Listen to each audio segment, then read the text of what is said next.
Everybody, it's Nasty Nate, and welcome back to another episode of the That Talk podcast. I've got Caliah in here again today. We came up with an idea.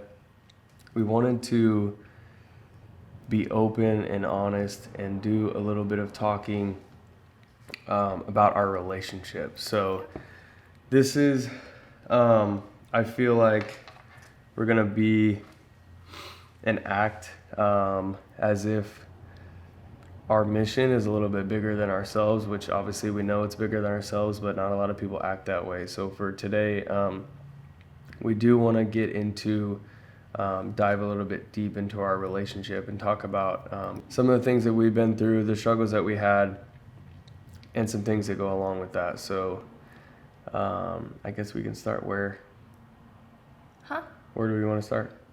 I think we should just kind of introduce our relationship and talk about kind of what we've been through first. Okay. Kind of be raw and honest about it. Okay. So people can kind of build that relationship with us. Okay. And maybe they have gone through something similar that they could relate to. Okay. Yeah. Talking in the mic. Talk more. Hello, Mike. Definitely don't do that. Me and Mike are getting close. Okay. Well, I don't want you close with anybody named Mike. So, I guess we can start. So we met at a restaurant. Yeah. One that we were working at. Yeah, you were a bartender. I was a bartender. You were a server. You were the bartender. I was the bartender. Yeah. Oh man, the bartender.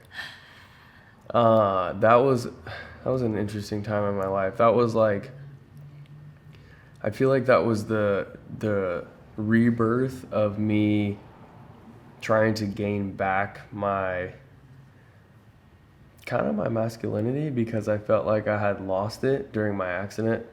Like when I got in that accident and everything that I really valued was taken from me, I really felt naked. Well, I feel like you were the same person before that accident. I feel like it kind of got worse after the accident. But I feel like the accident was on purpose and meant for your life, because I think it was trying to show you hey, you're not on the right path. Yeah. Let me stop you in your tracks. Yeah. Because you're not being true to yourself. Mm-hmm. And I think that it kind of woke you up without you wanting to be really woken up yet. You know what I mean? Yeah. So it took some time. Yeah, it was, I felt like, I feel like the universe does this for us. I feel like if you think you're unstoppable, you will be stopped at some point. And I was stopped literally in my tracks. I was in California. I had spent literally the last bit of money, the last almost dollar I had to go on this trip, called out of work, knowing I could have lost my job. Went down, got caught up with the police, was out of work for 6 months, couldn't walk. I used crutches for, almost 3, could barely walk, broke both of my hands. So everything that I valued at that point and what was validating me and what I thought was fulfilling was what I had built with my outer flesh and accomplishments that I had on this motorcycle.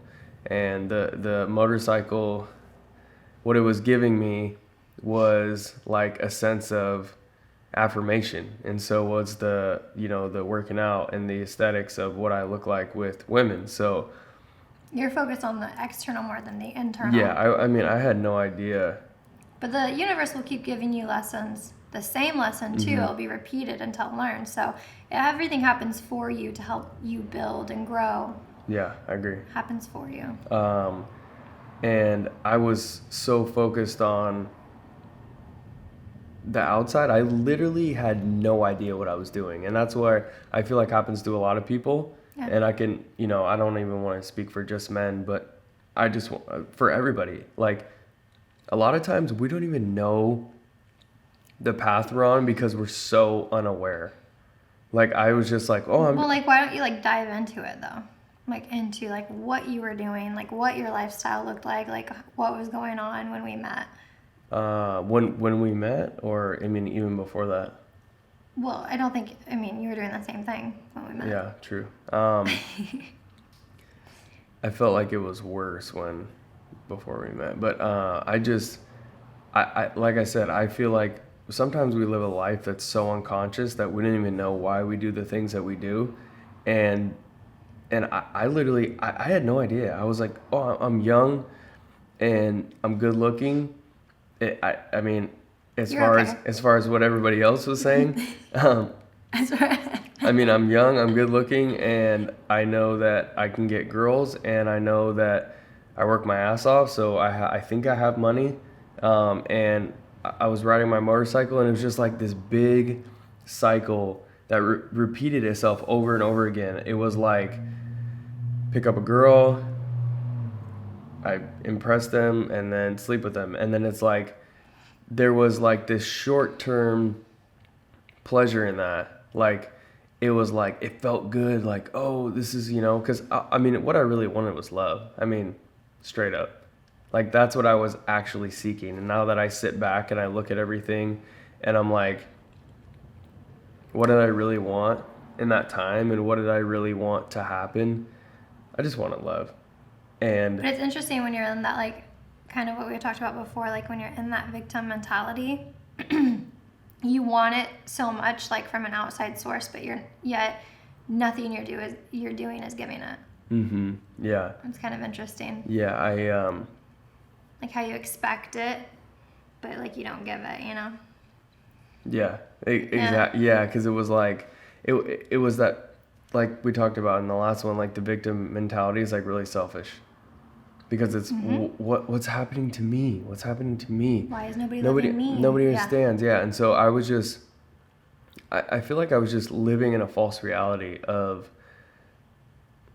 But I feel like those girls, maybe I don't, but that's what was like messed up about it, is like, you never thought these girls loved you, but they were kind of like obsessed with you in a way. Yeah. But they never really like loved you because you said that they didn't really know you. But then it was like, well, that was kind of your fault though.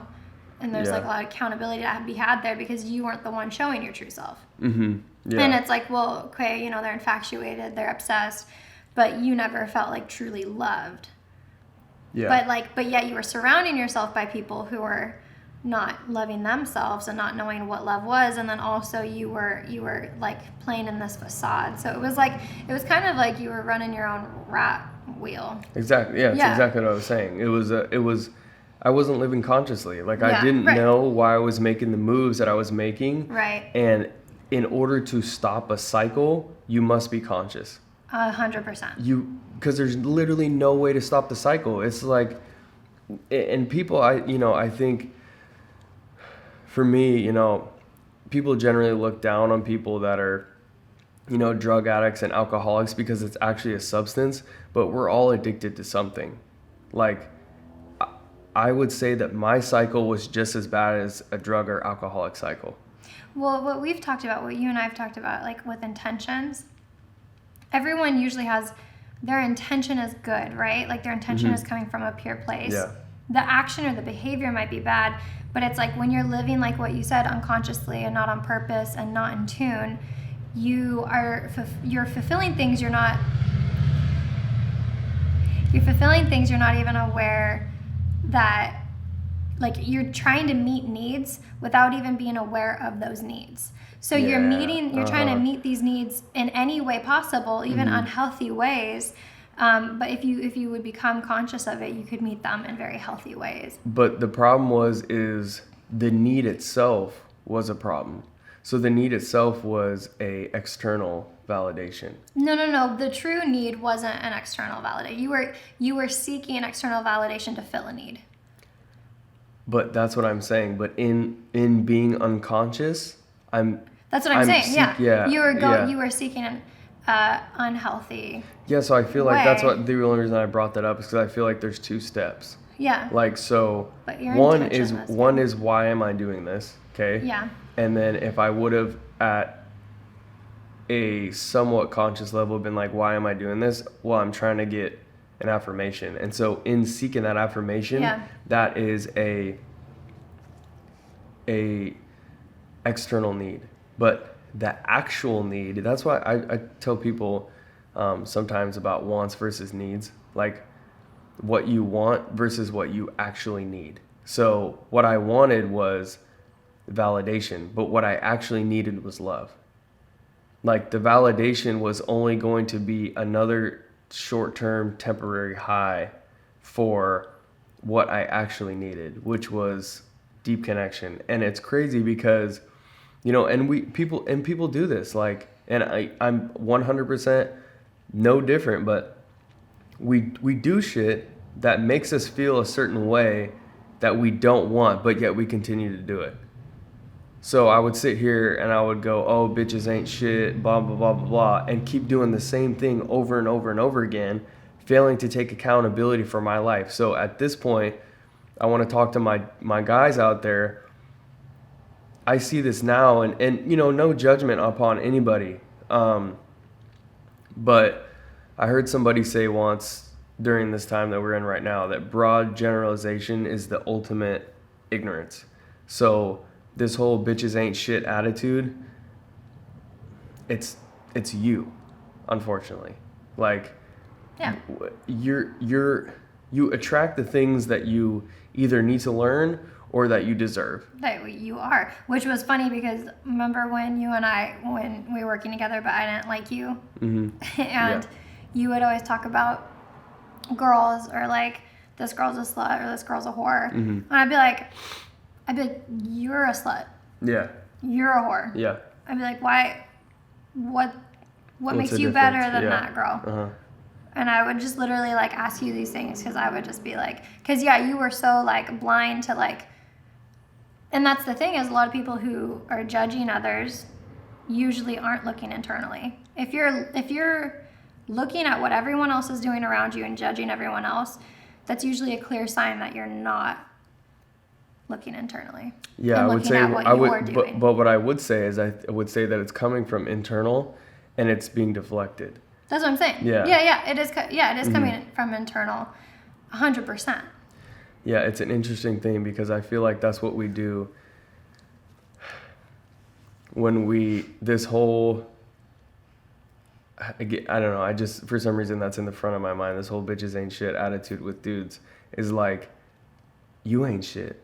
And that's why you're saying that. And that's why you're surrounded by girls who aren't shit. Yeah. If and that's what another thing, and this is kind of off topic, but that whole like whatever you are trying to be, it radiates. Like if you're a beast, it radiates. Like if you're a good partner, it radiates. Mm-hmm. Like if you got bread, that radiates. Like people, really don't need to know. And I feel like there's this consistent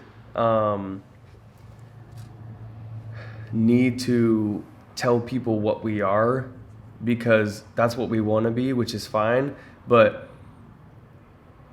you're acting in a different way, like again, that whole bitches ain't shit thing. It's like, why don't you look back at yourself and like, and I talk about this in my a previous episode about manifestation, what people think is, and I tried to break it down as best I could, it's not wishful thinking. Like I know a lot of people think it's like, oh, meditation and all this kind of stuff. Manifestation to me is energy, and it's matching my energy with my action. So if I want somebody to be a good woman for me, I have to be a good man first. Well, that goes to like the standards versus expectations. Like any standards you have of somebody else, you first must meet that standard. Yeah, exactly. Like, but that's where I feel like our generation is lacking. We want a guarantee before we put in the work. Like before I even enter this thing, I want to make sure that I'm going to get everything that I want or I'm not doing it. You want to make sure that you're validated first. You want to make sure that your needs are going to be met first before you even think about what you're willing to do or what you're willing to give, how hard you're willing to go and how much work you want to put in. You want to fucking guarantee first, and life doesn't work like that. Well, that just shows me that you're not ready for a relationship, and that also just shows me the the self-love and the worth that you need to work on internally for yourself. Like you can't come into a relationship and expect it to be good without self-love. You can't come into a relationship and expect it to be good without meeting your own standards first. So I just think, a lot of people go into relationships like that thinking they're going to fulfill a void, but that sets up that other person for failure. And you can never actually truly enjoy that person until you first heal those wounds and come into it as already a fulfilled person. Yeah. Because usually the less fulfilled you are as like a whole, that's what you radiate, and you usually bring the same type of people to you. Yeah. And then you both are battling each other, wanting each other to fill this hole. But the more fulfilled you are, you meet another person who's more fulfilled. You come in and you both have full cups, and then you can just pour into this relationship instead of like battling each other for give me this, give me. Real quick, before we move forward to that, before we move off of consciousness, let's talk about how there's that, I don't know what the word is, but there's, when people say, oh, I keep getting the same thing, like, women, I hear it from a lot of women. I keep running into the same guys. I always get these guys that do this. Where is that level of consciousness that's not being happened? And where is that level of responsibility is like, I don't keep running to, sure, you keep running into these guys. You're always going to run into what lesson you need to learn. Take responsibility that you let that into your life. Yeah. You know what I mean? I mean, is that legit or? Yeah, that's 1,000% legit. But I mean, also, I would say like, because I did that for a long time. I dated the same guy guys, with different faces and different problems. But or some of the same problems. Like similar, but like in a different form, kind of, But I would say for women who, I would say, it is your responsibility with what you're attracting. However, I'm not going to say whatever that person is doing, like if you're in an abusive relationship or if you're, like mentally or physically abusive, like I'm not going to excuse behavior. Yeah. So like, I'm not going to excuse behavior of what that other person's doing. Yeah. But I am going to say, if you want to change your life, you have to change it. Yeah. But I'm not gonna like say that like, I think there's a different way of going about it of like saying, a lot of the times like when you're a trauma victim, or I don't like the word victim, but if you're someone who's in an abusive relationship, it's really hard to hear that it's your fault. Do you see what I'm saying? Yeah. Oh. So like. Yeah, and that's 100%. Like.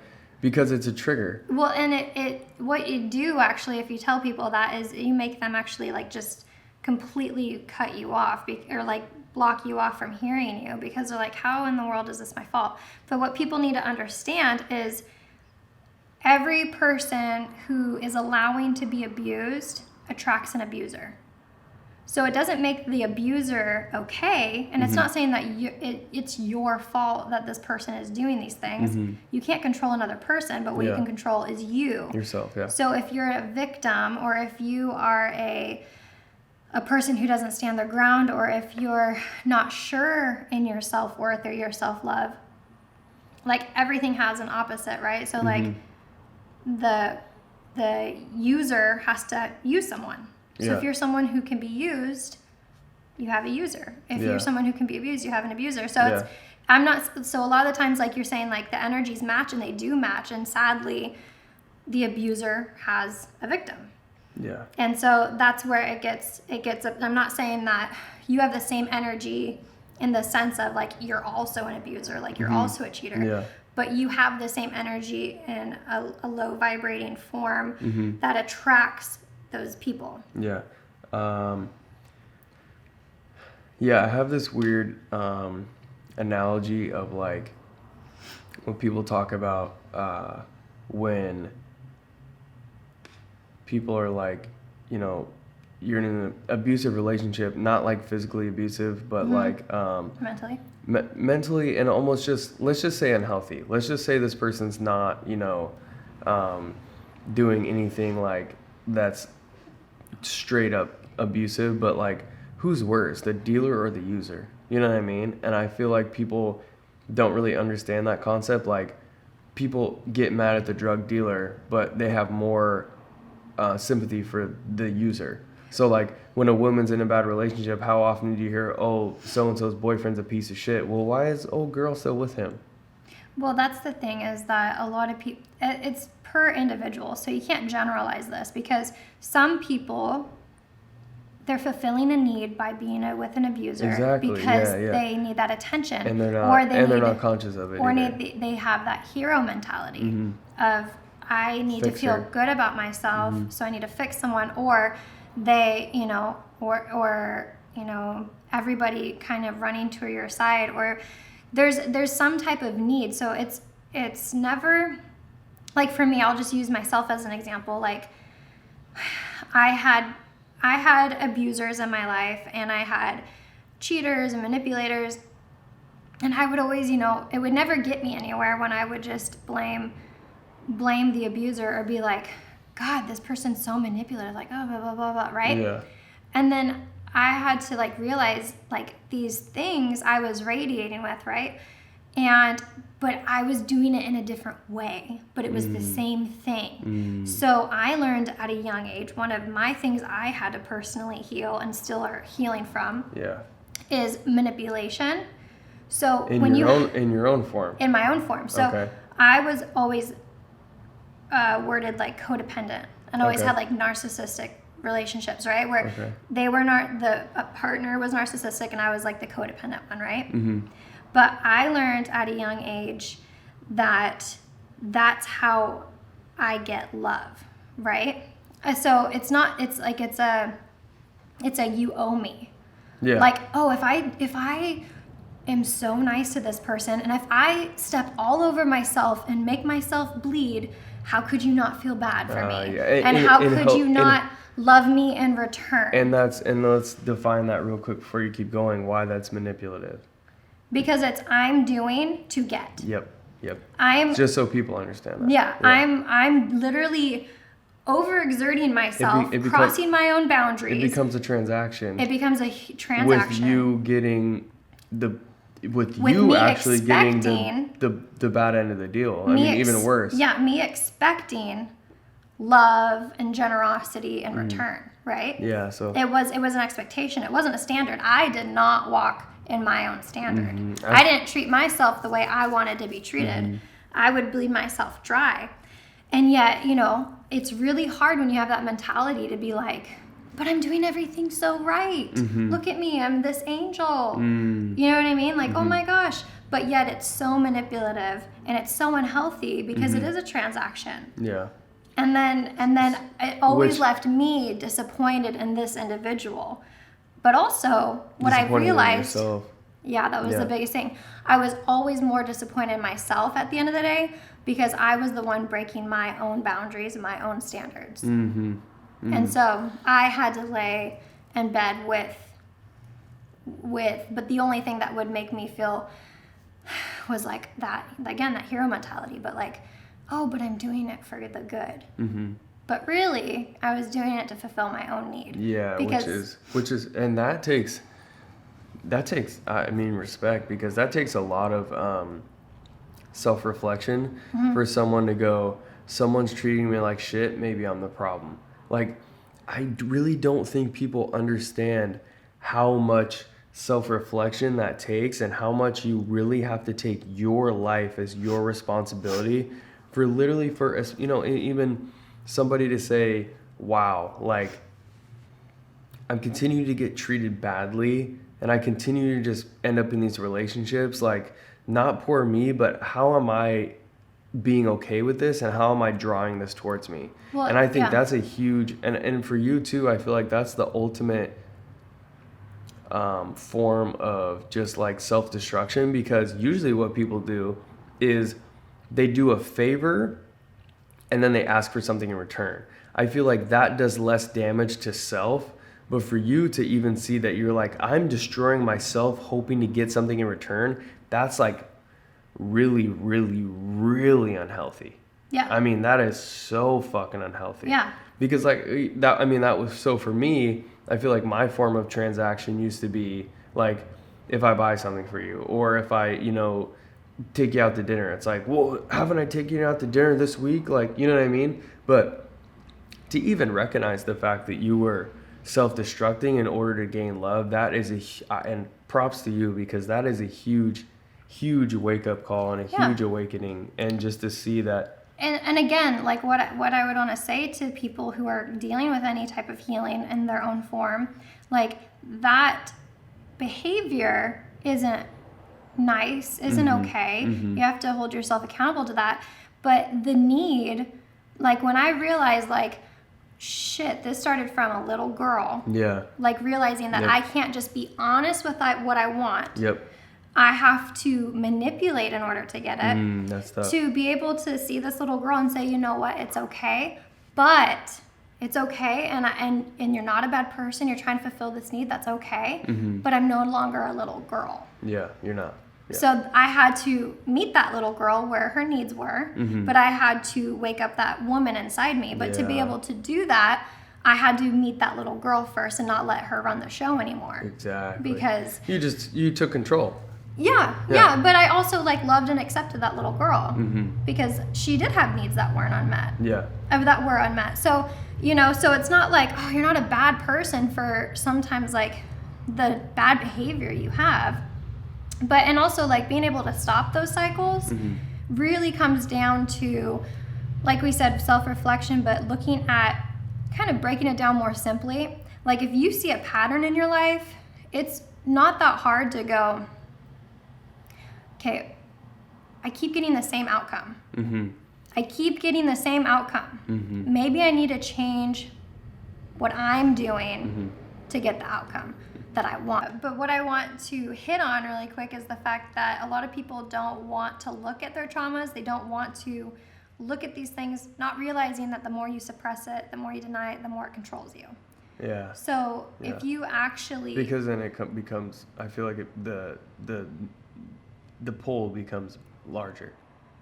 Right, yeah. The energy, the push and pull, like it becomes larger, yes. And then you're actually controlled by Can we use like that.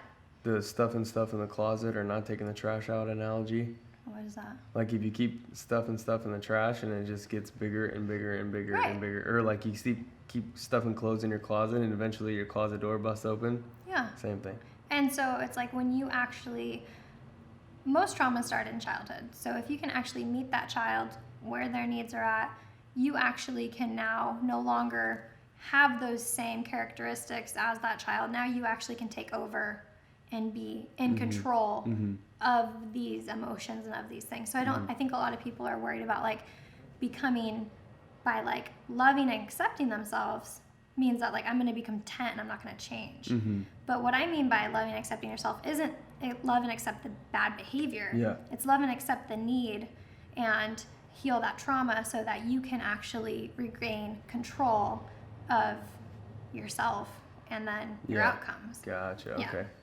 So let's we got a little off, but let's jump back. So To our relationship. yeah, so we basically crazy enough, Caliah was actually like, I would say almost the leader in like jump starting my self-development, but we were both dealing with our own things, and honestly almost, I mean, even as conscious as you were and aware as you were, I feel like you didn't figure that out until after we met.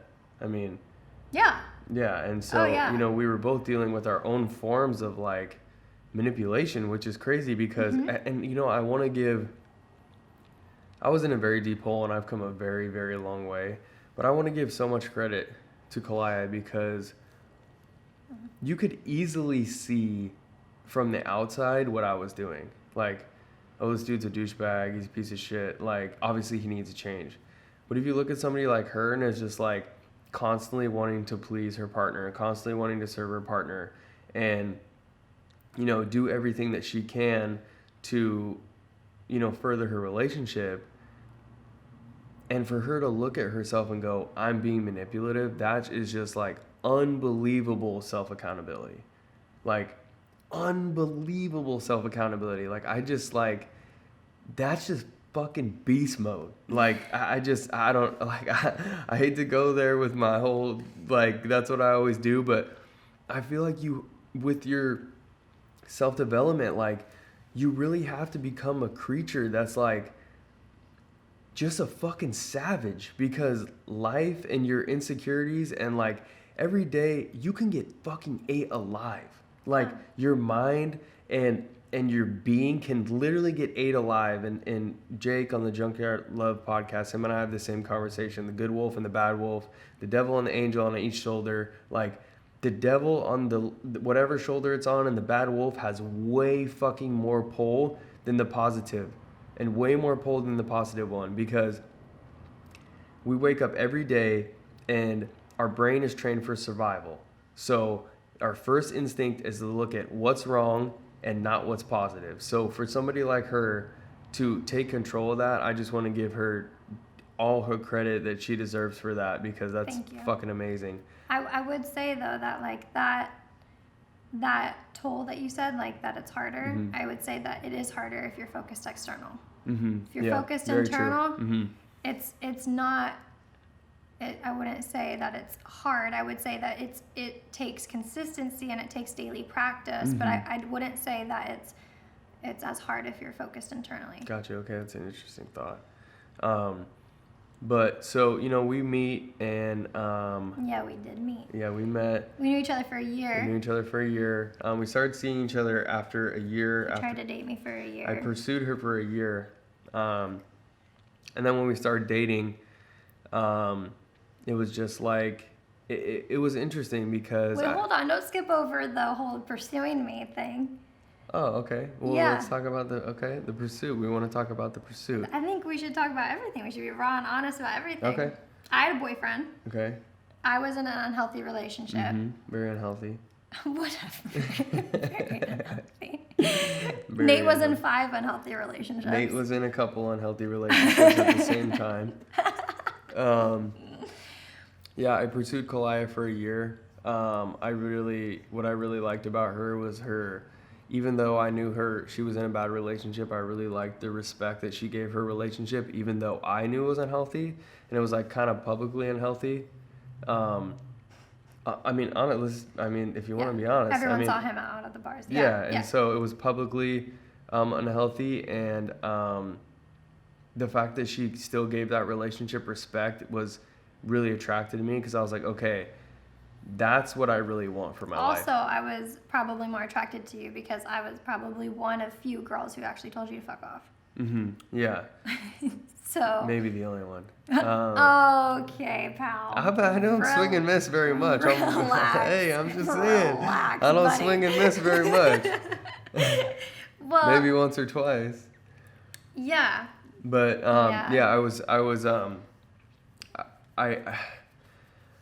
my mind was telling me one thing, what I wanted, but my actions were saying different. I was like, I need a girl with a backbone and blah blah blah blah, and someone that knows what they want. And then you met her. But what I was involving myself with girls that were the complete opposite of that. Yeah. So when I met the girl, which was her, I was very attracted. I was trying to pursue her, but my normal, I think this is where kind of self-development came into my life, because it wasn't working. So Yeah. if you want something you never had, you got to do something you never done. Yeah. And that's just what it is. And so I feel like that's where my self-development kind of jump-started, because I was into pursuing her, and it was like, okay, so my normal tricks weren't working. Like the cool thing, like the stare down and the wink, yeah, it wasn't working. Oh, because so that was my go-to, and it was just so easy. I was like, what is this fucking guy? And she was like, what is he doing? And I was like, damn, dude, I don't want to step my game up. What the hell? But it made me step my game up. And I kind of, I like this, what Wes Watson says, we don't rise to the occasion, we fall to our principles. And so I was trying to rise to the occasion, but the rising itself is almost like this fake thing, because you can't just be better instantly. No. And so I was trying to instantly be better and just to rise up to try to impress her, and it was false because it wasn't fucking true. It was a false reality. So, But the cool thing is, though, too, like if we talk, like, yeah, you were attracted to me, and yeah, you liked that I was telling you no and stuff. But the cool thing is, the one thing that I did admire about you is no matter how mean I was to you, no matter how much I told you to go away, like, there was something, like, it wasn't just like you were on a mission. You just, like, there was this, like, calm part of you that just knew we were going to be together. And it really, like, twisted my mind because I was like, I've never met somebody who is so sure, so confident, and I was just like, and like for a year told you no. And I remember telling you like, well, the man most certain always wins, so we'll see, because I don't think we are. But you always were like, we're gonna be good together. You were fucking with a warrior. And then you're talking to a guy that rolls around on the concrete all the time for fun. But my mom came in, and you introduced yourself. Never introduced you. You introduced yourself as her future son-in-law. I did. Same thing. Your mom came in and you said that's going to be your future daughter-in-law. I did. And I was like, no. Yeah. Here we are. You're funny. Yeah. And then, but the only thing that actually got my attention, I think it was like a year later, was you finally stopped doing all your same douchey normal things that worked for girls, but then you actually started talking to me about philosophy. Yeah. Well, no, what happened first was you found out I was reading a book. And I read that book. And you read that book. Yeah. And then you came to work and started talking to me about that book. And then that's when we started talking. And honestly, it was so refreshing to me because that's the shit that I was into. I mean, I told that mental stimulation. Literally, I told my whole goal after high school was to graduate in psychology. Yeah. And I gave up on that because I got so caught up in trying to please myself and trying to be happy. I was like, I can't even focus on school because I'm so fucking unhappy. And I was pursuing the things that I thought were gonna make me happy, and they weren't. And I got so wrapped up in them. I literally, the only fucking class I went to, almost the whole 2 years that I went to school, I literally got C minus in every class. C's get degrees. C's get degrees. I got C minus in every class, but psychology. Really? I literally went to the only. Did you get an A in psychology? Yeah. Wow. Yeah, and I literally would go to the minimum amount of classes that I would have to go. Like if you miss 15 days, like you don't make it through. So I would like, okay, I'm on day 14, like I have to go today to all my other classes. Barely passed them, but psychology was like my thing. And so when you started talking to me about that, I was like, oh, like this is what like I'm starting to. I just noticed me starting to come out. Being around you, like I've always had that confident, like your true self. Yeah, I've always had that confident, like warrior mentality. Like I feel like the first time it kind of came out was in high school, was during sports. Like I was like, I will literally die if this is last man standing on running. Like somebody better be prepared to die because I'm literally willing to die on this floor. Because that is more of a mental thing than anything else. Exactly. And I feel like the first time that I ever tapped into that was when I was in high school and during basketball, started to tap into it in the bike, obviously, because it was going to kill me if I didn't stop doing what I was doing. And I said it, I was like, I'm okay with that. I told my parents, I said, if I die on a bike, just know I die with a smile on my face. And then when I met you, it started to come out and I was like, what is happening right now? Because I was just like, I'm like, they just had that warrior spirit. Like they're. Well, and also no one really challenged you in your life. And if no one challenges you, and if you don't challenge yourself, you don't grow or be better. And it's part of everyone's nature. I mean, evolving is part of our nature. So like if we're not challenged, there's no growth and there's no true fulfillment. So like I think that you, as much as you hated the challenges, I think you appreciated the challenges.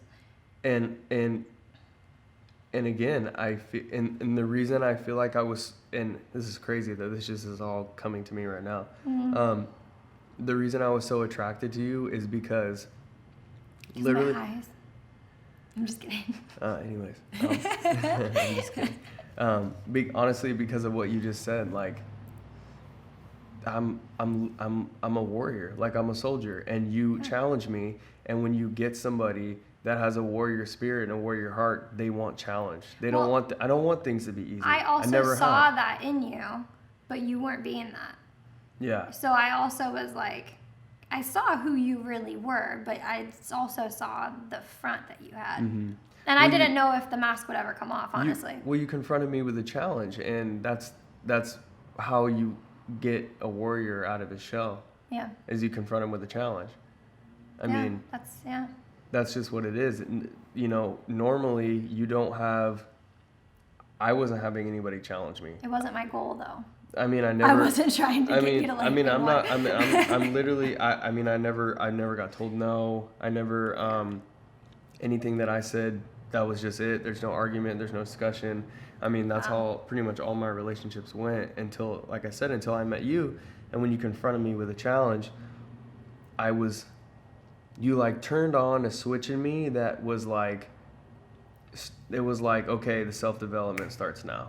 Like, that's cool. And it was like, boom, and it flipped on. And I feel like, honestly, at first it was like a subconscious. Yeah. Like I was like I said, I look back on it now and I just now connected those two things, that when you kept confronting me and bringing me these challenges, it brought out the true authentic self in me on like this step-by-step basis. And well, and also it was like, who are you without the bike? Who are you without these things? Who are you even without me? Who are you? You know, they made you look even deeper than that. I feel like into your true identity of a man. Exactly. And what I want people to understand is that question right there, who are you without nothing? Again, I'll go back. A man's true character is defined when he has nothing, when there's nothing in it for him, and when no one is around, okay? Yeah. And those three things that you should ask yourself, and a women as well, but yeah. Who are you when you have nothing? Yep. That, I feel like, is your life's no one applauding you. Question, yeah. Right. Your life's question. And by no means, that is not a fast process. I'm just now getting to the point where I feel like I can somewhat answer that question. And we started this journey almost 4 years ago now. Yeah, because you really like identified with the bike for a long time. And it's great to have that passion, and it's great to be good at that, you know, but it's different to be like, I might as well die if I don't have it. That's a complete different like mentality, and that's kind of where you were. Oh, I was, yeah. I was totally. And you kind of gave like your power to the bike almost. Yeah. Like, so when the bike went away, so did everything else. Yeah. There was no separation, which I feel like is somewhat good for success on the bike, but as far as like my life went, that was very unhealthy. Determination is different than obsession. Well, you can even be obsessed and not identify with like, this is who I am, and I am this because of this. Yeah, and like I would still be this man even without these things. Even if you strip me of everything, I'm still. You can't take the man I am away from me. And that was something that. Yeah, and I did. For anybody that wants to listen a little bit on something like that, I did an episode earlier called "Deleting the Character." I'll link it in the description on the YouTube. But, you know, that is a big fear, especially for men. So we build up this persona in our early 20s, right? And I firmly believe that this persona is led by the subconscious. Like, we don't really know why we're doing the things that we do. It may be social media, it may be advertisement, it may be somebody you see driving with a certain car or having a certain women house, all these things. You see that outcome and you think that's going to be You see the outcome and you think that that's success and you think that looks like happiness. So we're driven by our subconscious, and then we start to get older and we realize those things are not fulfilling.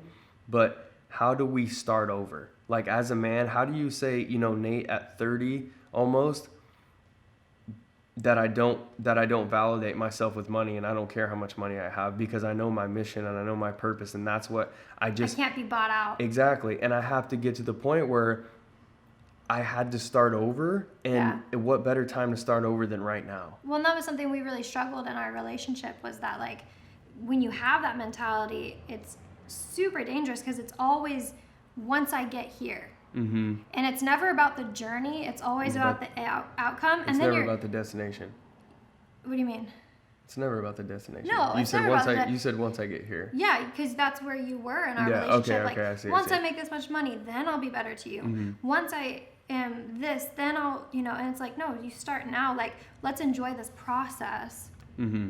Because once we get there, we're not even going to enjoy it. Yeah. If we can't even enjoy the process. And that gets hard because a lot of people are so outcome focused, so destination focused, but life is not. There's no such thing as arriving somewhere. Mm-hmm. Yeah, and it's funny because I actually said that to somebody the other day. Someone, I check up on people, and if I've ever checked up on you on IG and I've ever sent you a message, I'm not speaking to you. I'm speaking past you. I'm speaking to the greatness in you. If I've ever checked you and said, "Have you exercised today?"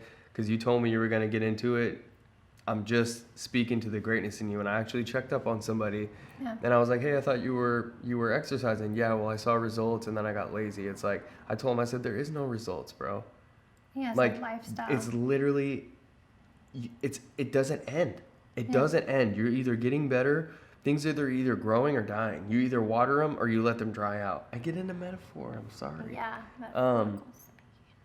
So when we first started dating, dealing with a lot of the similar stuff from before, I was really certain about being with you. I knew that I wanted to be with you, but I had habits. That's what they were. They weren't like bad habits. But the problem was the things that I was doing, I had previously defined myself with. Yeah. So they were very strong habits. So, just to be honest and real, not taking, following women on social media seriously, like following girls that I had previously slept with, like things like just like people would message you, or like if you're getting together with people out, and I'd be like, oh, talk about like this girl, who's this girl, and then you like lie about it or delete messages. Just a lack of respect. And honestly, for fellas, like, just be honest with your lady, because a lot of the times I told little fibs and little white lies because I knew that I was ready to be honest, but I was afraid because I was so wrapped up in lying, because I had this unhealthy relationship with the truth, that if I did something, or if there was like something that I personally wouldn't like you were gonna freak out or be mad. But every time that I told Caliah the truth, if there was like, oh, is so and so gonna be there, and normally I would lie, I would just say yeah. She'd be like, oh, okay. Like, I was like, wait, you're okay with that? Like, it was just like so shocking.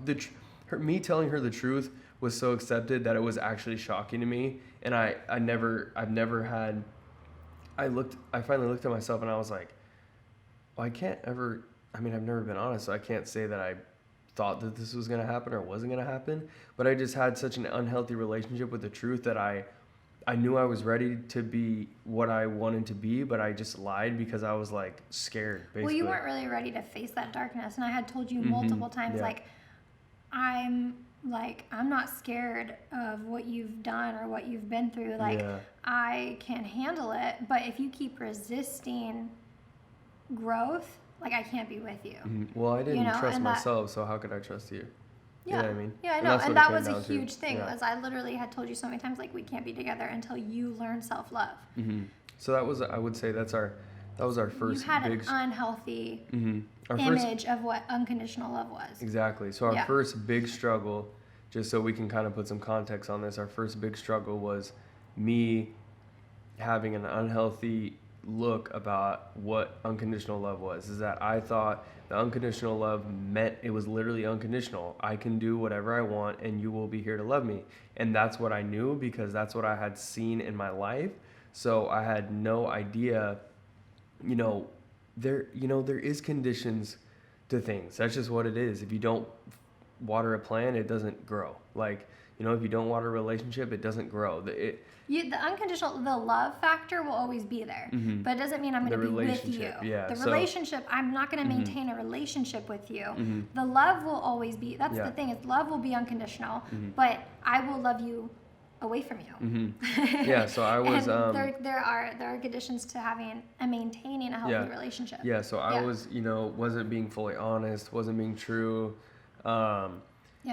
Still, I would say the things that I was hiding is that I just needed to be more raw in where I was at, but I was afraid because, again, I had an unhealthy relationship with the truth. So we kind of had an unhealthy relationship for a while. Yeah, because you can't hide things no matter what they are in a relationship. Like you have to be one with your partner, and you have to be able to talk about the things that you're battling, because that person, and at the end of the day, I feel like that person is there for you for that reason. And if you can't tell them that, then that's actually better for you anyways, because you find out where your relationship stands. So that was that was our biggest first struggle is me. I'll take responsibility for our struggle. Our biggest first struggle was having an unhealthy outlook on unconditional love. I can do whatever, and you're still supposed to be here, because that's what I had previously had. So I was selfish. And then it was like me basically being like, no, like I'm gonna take off, and then you being like, but then that's where I started to like have my own self-healing, because then you'd be like, well, you don't love me if you leave. And then I was struggling with healing that like manipulative thing with me, right? So I was always battling like, oh, I need to give more. And I was literally fighting that because I knew that wasn't the relationship I wanted anymore, because it didn't get me what I wanted. So I did my best. I wouldn't say I was always great at it, but I did my best at staying true to my standards during our relationship. I'm going to give what I want, but I'm also going to kind of demand these same if I'm giving them to you, I demand the same respect, same standards, same loyalty. And that's where I think we really struggled, because we were on a very different level for a while. So I would say like we broke up twice. Yeah, and and anybody that sees where we are now, just know our relationship was not always like that, and your relationships are not going to be easy. And it's never gonna be. It's never gonna be. I wouldn't say like it shouldn't be hard. It shouldn't be like, it should be easy in a sense of like, I want to do this, I want to put in this effort, but it shouldn't, it's growth isn't easy. Don't be afraid to go through struggle. I would say with, biggest advice for our first struggle, in the beginning parts of our relationship is don't be afraid to go through a little struggle with somebody, because if you don't, none of your relationships are going to last. I mean, and I think that's, something that we get.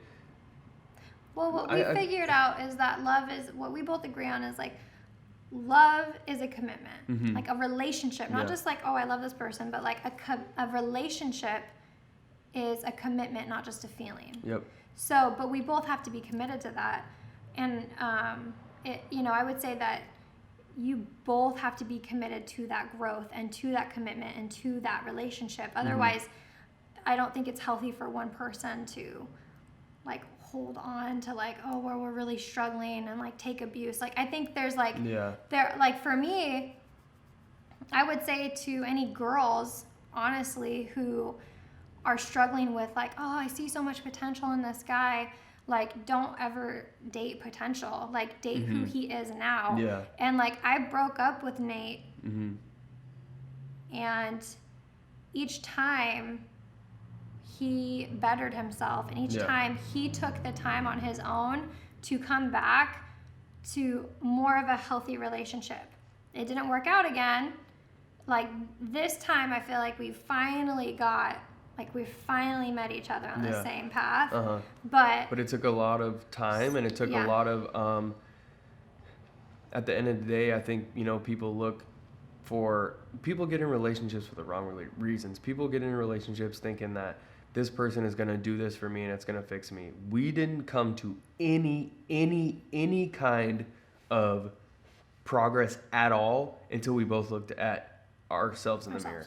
Literally looked, and even as much as, and again, I've already said this, but even as much as Caliah was helping me dig me out of a hole, she even still then took the time to look at herself and say, how can I better myself? And that's what I respect about her, is that, like we talked about before, there is no fucking results. You literally, you always need to look to be better. Like, you always need to look to what else can I do for my partner? How else can I serve this relationship? What else can I do? What else can I do? Not what else can you do? What else can my partner do? What else can my man do? What is he not doing? What is he? At the end of the day, hold yourself to the same standard that you hold those other people. And the thing is that when you do hold yourself to that standard, you won't, because you don't allow it from yourself, you won't allow it from anyone else. Exactly. So like it got to the point of like, you will no longer pick those bad relationships. Like it got to the point with Nate, it's like, yeah, I love you, but this is where I'm going. So I can love you from afar, or are you coming with me? Yeah. And he had to figure that out. And I gave him that time, but I didn't expect him to figure out, honestly. Like my favorite word that I use for 2019 is I learned what true surrendering is. And the more you try to like fit a puzzle piece into a puzzle that doesn't fit, more frustrating. You're trying to control the outcome. Forced. Yeah. Nothing can be forced. It's supposed to be finessed. Yeah. And when I kind of like surrendered and was like, all right, God, universe, whatever you believe in, my way's not working. Like that's when I finally was actually like free, and I actually was able to be like, I truly do love this man, but I'm gonna allow that love to be what it is and let God, like I'm no longer gonna try to work on this man. Like I'm gonna give this to God, to the universe. Like I'm gonna give him. And I figured out as a woman, this was something that was really powerful to me, because I wanted to be more feminine, because I wanted a more masculine energy in return, someone to kind of like protect and give, because I was more so always of that. And I realized if I can't allow God to lead me, how can I allow a man to? So yeah, because you weren't allowing yourself to be led in any way at all. No. You were trying to take the bull fully by the horns. Yeah, that's what like felt comfortable to me, because I was like, I was let down so many times. So I was like, I have to control this. But then that's a scarcity mindset. It is a scarcity mindset, and it also is not living in faith. Okay, yeah, because you're afraid. Living in fear. Yeah. And then it's also that like you don't ever fully truly like live to your full identity or true self like that, because you're not allowing. You're not in an allowing state. You're in a like denying state. When you try to control outcomes and situations, when I'm trying to like make us work, I'm not allowing what is actually, I'm not like, have you seen that picture of like God taking this little broken teddy bear from this girl, and it's like, just trust, and he has this like big brand new one. Like that's what faith is, right? Like you have to know that like the path that you are destined for, like you can't just force these ideas in you to play out this person you're not meant to be. Yeah, you have to get on the right path first, though, before you have that faith. You have to surrender to what that is. And you have to become conscious, and you have to become aware of what you're surrendering to and what you have faith in. Yeah. So. But when I actually surrendered, that was what was like amazing though, was because that was when actually you did the most work on yourself, and it was kind of like an energy shift, because I let go, and it was like, I love you no matter what, and like that type of safe energy of like, I love you no matter what, even if this doesn't work out, like actually allowed you, there was no longer a resistant energy. It actually like allowed you to rise to that occasion, and it also like allowed me to like truly love you without like any manipulation or any plot. Yeah. You know what I mean? Like any like, oh, I hope I get this in return. Yeah. So it was really like very emotional, very spiritual, but also very hard. Took a lot of tears. Yeah. A lot of time. A lot of prayer. A lot of self-reflection. Yeah. A lot of effort. Yeah. A lot of meditation. Yeah, a lot of meditation. A lot of questioning yourself.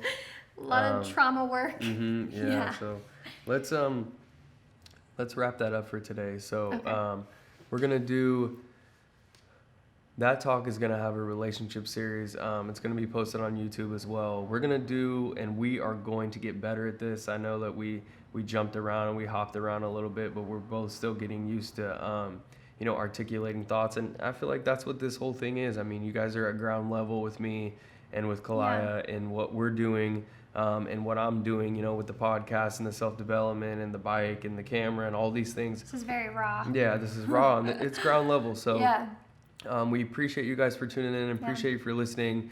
Parts of this video will be up on YouTube. The podcast is on Spotify and Apple Music. It'll be out in a few days on there for anybody that wants to tune in. You're going to get nuggets on this if you follow us on Instagram. I'm going to be posting stuff on there at Nasty Nate Jr., at Caliah G Papaya. YouTube is at Nasty Nate. Every one of my channels is either Nasty Nate or Nasty Nate Jr. And if, like I said before, and I always say, if you need the link, if you can't find it because we're not yet big enough to just be typed in, message either one of us. We will help you out. We'll direct you towards all of our content. And also to check us out for the merch. The merch is still available. I've got shirts. I've got some other things in the works. I've got some things coming out, hoodies coming out, new designs. So stay tuned for all that. And again, we appreciate you guys for tuning in, and we will see you and catch you in the next one.